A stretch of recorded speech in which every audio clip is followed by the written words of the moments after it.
उत्तर भारत के इतिहास में एक महत्वपूर्ण घटना है वर्धन वंश। वर्धन वंश का उदय थानेश्वर नामक स्थान पर हुआ था। कहा जाता है इसी के आसपास महाभारत का युद्ध हुआ था। गुप्तों के बाद उत्तर भारत में थानेश्वर में वर्धन वंश ने अन्य शक्तियों को रोककर एक साम्राज्य बनाया। इस वंश के सबसे प्रतापी राजा हुए थे हर्षवर्धन। उनके चरित्र और शासन का वर्णन हमें कई जगह से प्राप्त होता है, जैसे बाण भट्ट का हर्षचरित्र, कादम्बरी। हर्षवर्धन ने भी स्वयं कुछ ग्रंथ लिखे थे, जैसे प्रियदर्शिका, रत्नावली और नागानंद। राजा हर्षवर्धन के शासनकाल में एक चीनी यात्री ह्वेनसांग भारत आया था और वह 16 वर्ष तक भारत में ही रहा। उसके द्वारा लिखी पुस्तकों में भी हर्षवर्धन के बारे में पता चलता है। जिस समय गुप्त साम्राज्य का पतन हो रहा था, उस समय हर्षवर्धन का उत्तर भारत में और चालुक्य वंश का दक्षिण भारत में शासन हो चुका था। हर्षवर्धन ने राज्य का विस्तार किया और कई उपलब्धियां हासिल की। जो हर्षवर्धन पहले राज्य ग्रहण करने से इनकार कर रहा था, हिचक रहा था, वही आगे चलकर वर्धन वंश का सबसे प्रतापी राजा बना। वह कुशल सेनापति और महान योद्धा था। वह विद्वानों का आदर करता था। कुल मिलाकर हर्षवर्धन एक सर्वगुण संपन्न राजा था। हर्षवर्धन की उत्तर भारत के महान राजाओं में गणना होती है। कुछ इतिहासकारों ने तो उन्हें भारत का अंतिम महान हिंदू राजा कहा है। हर्षवर्धन के पिता का नाम प्रभाकर वर्धन और माता का नाम यशोमती देवी था। उनके भाई का नाम राज्यवर्धन और उनके बहन का नाम राज्यश्री था।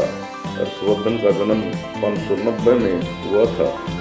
606 ईस्वी में 16 वर्ष की आयु में उसने अनिच्छा से राज्य का भार ग्रहण किया था, क्योंकि जिस समय उसके पिता प्रभाकर वर्धन का निधन हुआ, उस समय राज्यवर्धन और हर्षवर्धन ऊणों से युद्ध करने गए हुए थे।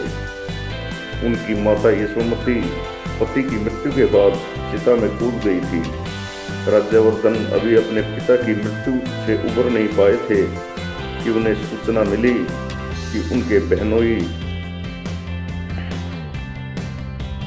को मालवा के नरेश देवगुप्त ने मार डाला है और उनकी बहन राजश्री को कानियाकुंज के कारागार में डाल दिया है। राज्यवर्धन अपने भाई हर्षवर्धन को राजधानी में छोड़कर अपने सेनापति भांडी के साथ वह मालवा नरेश देवगुप्त को दंडित करने निकल पड़ा। मालवा नरेश देवगुप्त के मित्र गौड़ नरेश संसाक भी उसी समय मालवा में थे। उन दोनों ने धोखे से यहाँ राज्यवर्धन को बुलाकर खाते समय धोखे से उसकी हत्या कर दी, क्योंकि गौड़ नरेश संसाक ने राज्यवर्धन से आत्मसमर्पण और अपनी बेटी का विवाह उसके साथ करने की बात कही थी। राज्यवर्धन बिना सोच विचार किए अकेला ही उनसे मिलने चला गया। कहा जाता है अपनी मृत्यु से पहले राज्यवर्धन ने मालवा नरेश देवगुप्त को मार डाला था।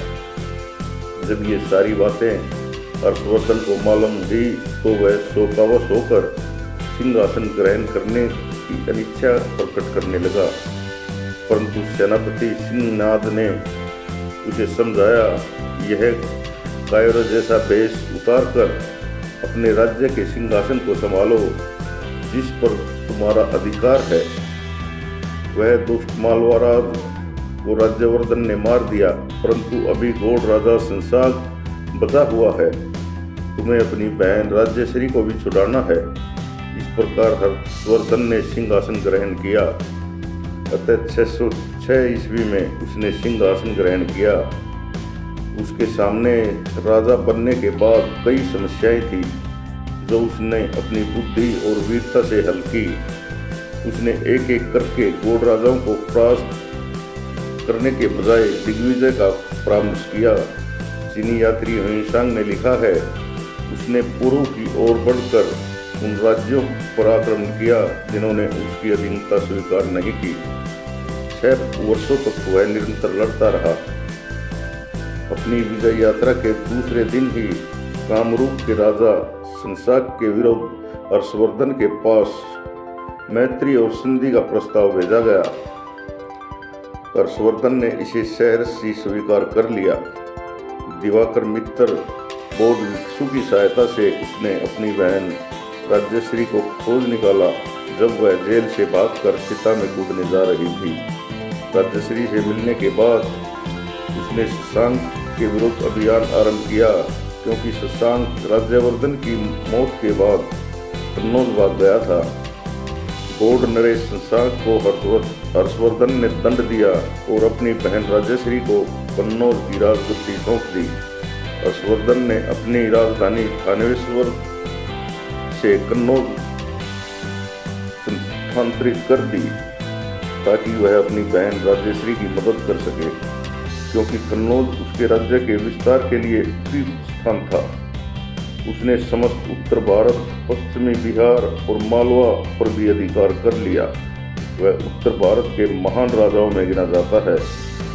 हर्षवर्धन के समय प्रजा बहुत ही सुख शांति से रहती थी, इसीलिए हर्षवर्धन की गिनती उस समय के महान सम्राटों में होती है। आपको ये मेरा प्रयास कैसा लगा? आप लाइक, शेयर और सब्सक्राइब करके बताएं। धन्यवाद। जय हिंद।